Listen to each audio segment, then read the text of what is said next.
हैं। लेकिन आप एक बात याद रखिए कि सरस्वती की पूजा अवश्य होनी चाहिए। सरस्वती ही एक ऐसी है जो हाथ पकड़ के लक्ष्मी को ले आती हैं। बड़ा ये कटु बात है, लेकिन कहना ये पड़ रहा है कि आजकल जो हमारे विद्यालय हैं, महाविद्यालय हैं, वहाँ से सरस्वती देवी की विदाई हो चुकी है। नमस्कार मित्रों, मैं हूं सुशांत और आज हम सिवान शहर में मौजूद हैं और यहाँ एक विशेष अतिथि से मिलेंगे जो कि हमारे साथ मीडिया विभाग से हैं और तकरीबन 22 साल का अनुभव मीडिया में है इनका। और ये बताते हुए बहुत खुशी होती है कि एक सक्रिय जो पत्रकारिता होती है वो ये करते हैं और इनका एक चैनल है श्री नारद मीडिया और वहाँ पर अक्सर आपको पॉजिटिव न्यूज़ मिलेगा। सिवान का कुछ अच्छा हुआ, कोई विशेष व्यक्ति कुछ विशेष किए हैं या फिर कुछ वैसा न्यूज़ जो कि इम्पैक्ट डाले पूरे विश्व में सिवान के लिए, जो कि सिवान की पहचान जाना जाए, वैसा न्यूज़ अक्सर इसी चैनल पर आता है। और आज हमारे साथ जो मेहमान हैं उनका परिचय काफ़ी बड़ा है, क्योंकि आप समझ सकते हैं कि 8 विषय में मास्टर इन्होंने किया है और इनमें और इस तरह के मतलब बहुत सारे, अभी ये पीएचडी कर रहे हैं और रिसर्च कर रहे हैं, मतलब मोतिहारी से, और इनका विषय है हिंदी। और कहीं ना कहीं एक बहुत बड़ा सफ़र इन्होंने पत्रकारिता में किया है और ये सफ़र अभी चल ही रहा है। श्री नारद मीडिया पिछले 5 साल से सिवान में काफ़ी अच्छा काम कर रहा है। वेब पोर्टल पे हम जाएं और यहाँ का जो भी न्यूज़ होता है उसको सक्रिय ढंग से, उसको सटीक और सबसे पहले लाने की ताकत रखती है श्री नारद मीडिया। और यहाँ पर मुख्य रूप से 2 लोग इस मीडिया हाउस को चला रहे हैं और बाकी बहुत सारे गार्जियन यहाँ पर हैं जो कि अक्सर हमसे मिलते रहते हैं, अक्सर हम भी उनसे कोई सीखने की कोशिश करते हैं। तो सबसे पहले हम स्वागत करेंगे आज के हमारे मेहमान श्री राजेश पांडे जी का अपने चैनल पर। नमस्कार सुशांत जी, आप मेरे लिए यहाँ पे आए और ये बहुत अच्छा लगा। और साथ ही मतलब एक मीडिया कर्मी के होने के नाते मैं पहली बार मतलब कुछ बता पाऊँगा, इसका मुझे श्रेय तो नहीं लेना चाहिए, लेकिन मुझे बड़ा हर्ष होगा कि आप जैसे जो नवोदित लोग हैं उन्हें इंस्पायर करना है इस क्षेत्र में आने के लिए और अपना जो मुख्य काम करते हैं वहाँ से कुछ क्षण निकाल के सिवान के लिए, कैसे सिवान हो, क्या कैसे आगे सिवान बढ़े, सिवान में और क्या किया जा सकता है, सिवान से लोगों का लगाव कैसे हो, झुकाव कैसे हो, इसका अतीत क्या रहा है और आगे इसका भविष्य क्या होगा, वर्तमान में सिवान की क्या दिशा और दशा है, इस पर हमें ज़्यादा गौर करना चाहिए। और आप जैसे लोग अगर इस क्षेत्र में आते हैं तो बहुत ही अच्छी बात है। सबसे बढ़ के ये है कि सिवान एक प्रशासनिक दृष्टि से इस साल अपने 50 साल पूरे कर रहा है। 1972 में ये जिला बना था, 2022 में 3 दिसंबर को ये 50 साल अपना पूरा कर लेगा। तो ये एक 50 साल का जिला बने हुए ये एक छोटा सा बिहार का ये एक जिला है, लेकिन ये अनुमंडल बना था 1848 में और वहाँ से इसने अपनी यात्रा तय की।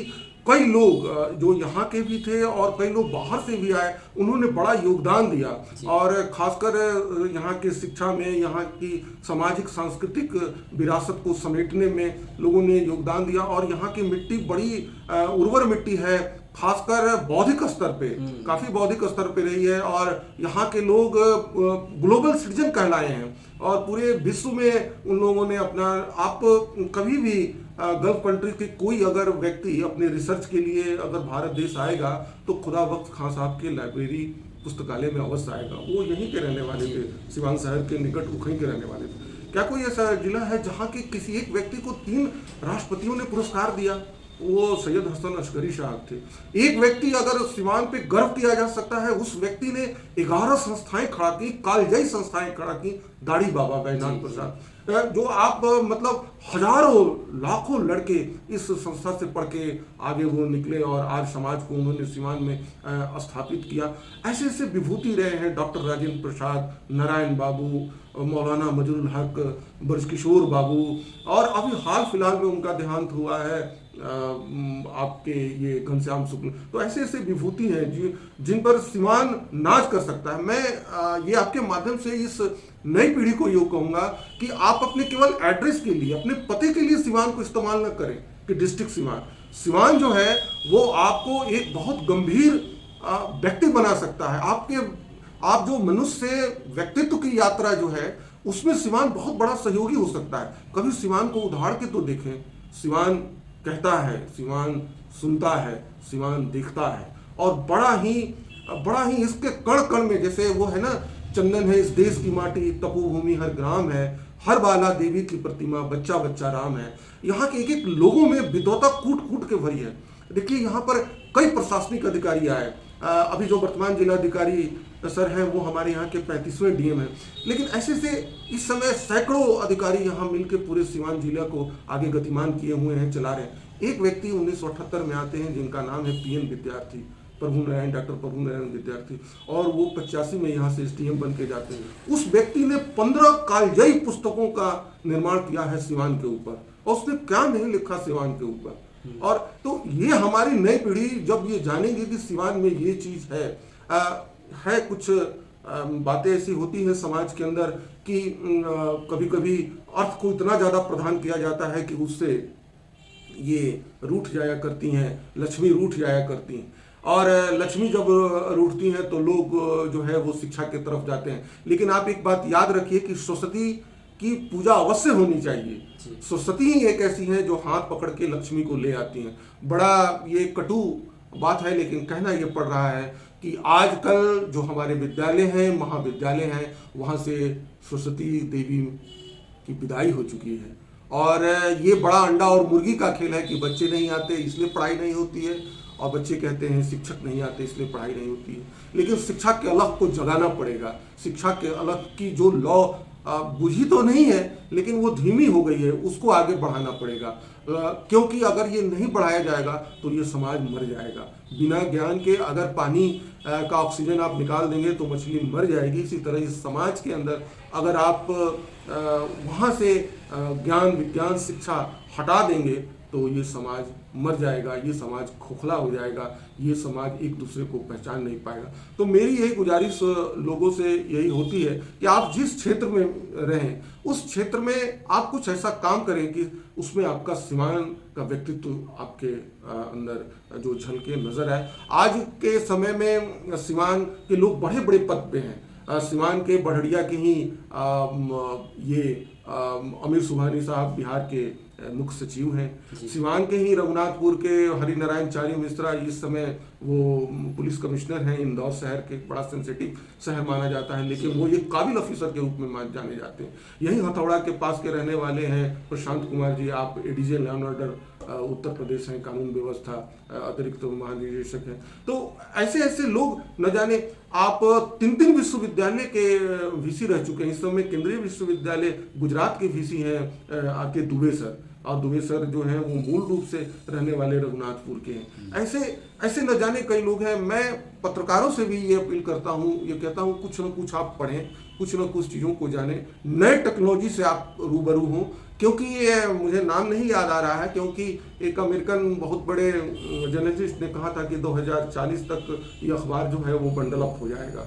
और ये आजकल बड़ी भारी संख्या में बिहार के और खासकर सिवान के लोग गल्फ कंट्रीज में रहते हैं। वो हम लोगों की खबरों को पढ़ते हैं और उनके लिए एक माध्यम होता है कि मोबाइल पर वो खबरों को पढ़ें और देखें। और यही कारण है कि आप अगर देखते होंगे यहाँ के अखबारों का जो सब्सक्रिप्शन है पिछले 5 सालों में बहुत ज़्यादा नहीं बढ़ा है। कारण ये है कि लोग नहीं पढ़ पाते हैं और लोग मोबाइल हो गए हैं। लोग जहाँ भी होते हैं वहाँ से इन टेक्नोलॉजी का यूज करें, इन टेक्नोलॉजियों को, इस चीज़ों को पढ़ते हैं। और जहाँ तक मेरी सुशांत जी जैसे आप बात कर रहे हैं, जहाँ तक मेरी व्यक्तिगत तो चीज़ है, तो मैं 7वें 8वें क्लास तक फादर मेरे रेलवे में रहे, तो जहाँ जहाँ ट्रांसफ़र होता रहा वहाँ हम लोग पढ़ते रहे। 10वीं की परीक्षा में डीएवी से पास किया यहीं पे, और मैंने यहाँ तक पीजी तक पढ़ा। उसके बाद मैं कुछ दिनों के लिए पटना, उसके बाद मैं दिल्ली चला गया, और दिल्ली से वही कोटा से मैंने पत्रकारिता का 1 साल का कोर्स किया। लेकिन मैंने पढ़ाई कभी नहीं छोड़ी, और मुझे ऐसा लग रहा था कि मैंने पढ़ा नहीं है ठीक से, और मैं पढ़ा नहीं है मैं ठीक से, और मुझे आगे और पढ़ना चाहिए। और कुछ चीज़ें ऐसी होती थी कि ये चीज़ ऐसा क्यों हो रहा है, समाज ऐसे क्यों बदल रहा है, इन चीज़ों की खोज में हम निकलते आगे चले गए। और मैंने जो अपना पहला पीजी किया वो पॉलिटिकल साइंस से था, दूसरा पीजी मैंने ह्यूमन राइट से किया, तीसरा पीजी मैंने जर्नलिज्म से किया, चौथा पीजी मैंने भोजपुरी से किया, 5वां पीजी मैंने सोशियोलॉजी से किया, 6ठा पीजी मैंने हिस्ट्री से किया, 7वां पीजी मैंने एजुकेशन से किया, और 8वां पीजी मैं हिंदी से किया। और ये इग्नो से और वो उत्तर प्रदेश के और नालंदा के विभिन्न विश्वविद्यालयों से मैं जा के काम करता था। मैं बहुत पहले का बीएड भी हूँ, फिर मैंने एमएड किया और यहीं पर बगल में एक स्कूल था जहाँ मैं 2014 से लेकर 2019 तक उस स्कूल में गोवर्धन विद्यापीठ में मैं प्राचार्य था। मैं वहाँ सुबह भी शाम में भी जब भी मुझे मौका मिलता था, ट्रेन में भी आते जाते समय मैं इन चीज़ों को पढ़ता रहता था। शायद मुझे लगता है कि यही मेरी थाती है, मैं और कोई काम नहीं कर सकता हूँ और इसके लिए माता पिता का बड़ा सहयोग रहा, वो आज भी हैं और मुझे बड़ा वो सहयोग देते हैं। पत्नी भी हमें सहयोग देती हैं, बच्चे भी सहयोग देते हैं। मेरे पढ़ने वाले रूम में किसी भी तरह की कोई डिस्टर्बेंस नहीं होती है। यही कारण है कि मैं 2019 में CUT टेस्ट दिया, combined university common entrance test दिया, उसमें मेरा सिलेक्शन हुआ और मैं महात्मा गांधी केंद्रीय विश्वविद्यालय में हिंदी से MPhil करने के लिए चला गया। MPhil के बाद मैं वहाँ से PhD कर रहा हूँ। इन दिनों मैं शैक्षणिक प्रवास पे हूँ, मुझे कहीं कहीं जाना होता है लोकगीत को अपने इकट्ठा करने के लिए।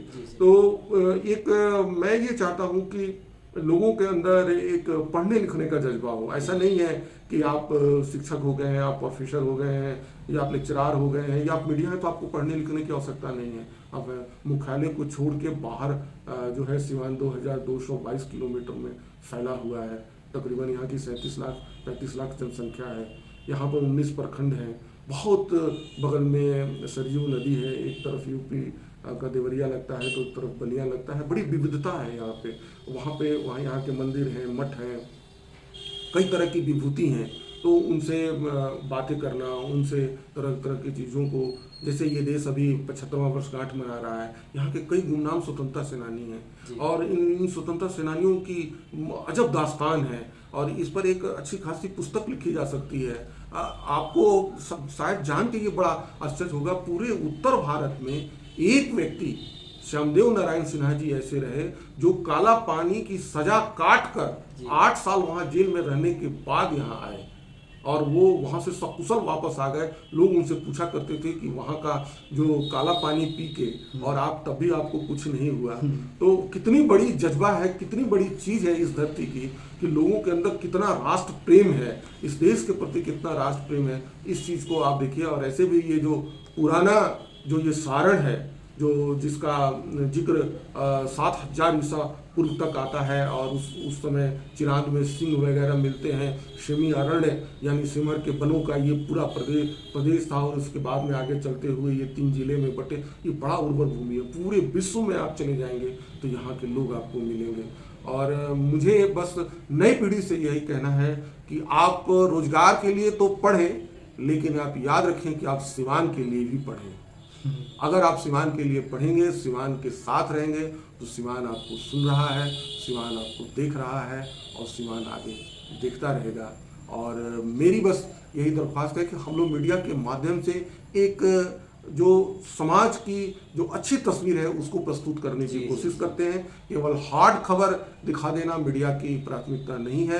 प्रशासन में बहुत अच्छे अच्छे लोग हैं जो काम करते हैं, ये विद्वान हैं, अपनी सीमा के बाहर आकर यहाँ पर हमारे ज़िले में काम करते हैं। उन्हें सहयोग देना चाहिए, उन्हें सम्मान देना चाहिए और साथ ही साथ अपने ऊपर भी मेहनत करके और उन चीज़ों को समझना चाहिए कि ये कैसे काम करते हैं, इनका काम कैसे होता है। हमें जिस चीज़ की रिपोर्टिंग हम करने जा रहे हैं, जिस चीज़ के बारे में कर, उसके बारे में एटलीस्ट थोड़ा सा हम जान तो लें, वो क्या होता है, कैसे होता है, उस विभाग का काम कैसे होता है, किस मंत्रालय से अटैच है, कैसे अधिकारी हैं, उनका क्या एक स्केलेटन है, कैसी उनकी संरचना है, इसके बारे में मुझे थोड़ी जान लेनी चाहिए। और अरसे से पत्रकारिता का समाज में बहुत सम्मान है। उस सम्मान को बरकरार रखना हम पत्रकारों का दायित्व है, बहुत दायित्व है।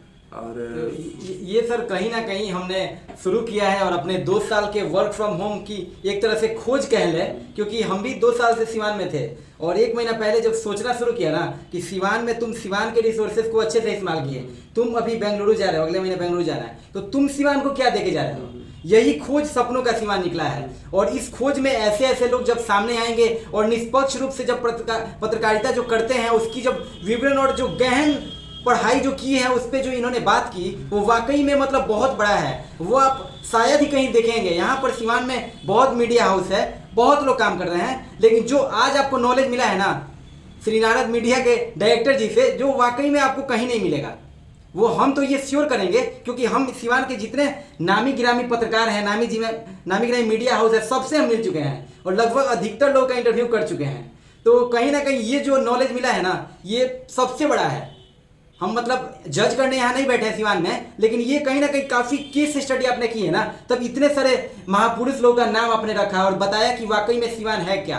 तो अभी टेक्नोलॉजी मैं एक बात सुशांत जी और कहूँगा, जैसे आप सिवान के बारे में कुछ भी जानना चाहते हैं तो अब वो पुस्तक तो नहीं अवेलेबल है, लेकिन जो पुराने यहाँ के लोग हैं उनके पास है सोनालिका नाम की पुस्तक जो 1994 में आई थी। उसमें सिवान की पूरी आपके हिस्ट्री, ज्योग्राफी, चाहे जितने भी चीज़ हैं आप वहाँ से उसको पढ़ सकते हैं, टोटल पढ़ सकते हैं।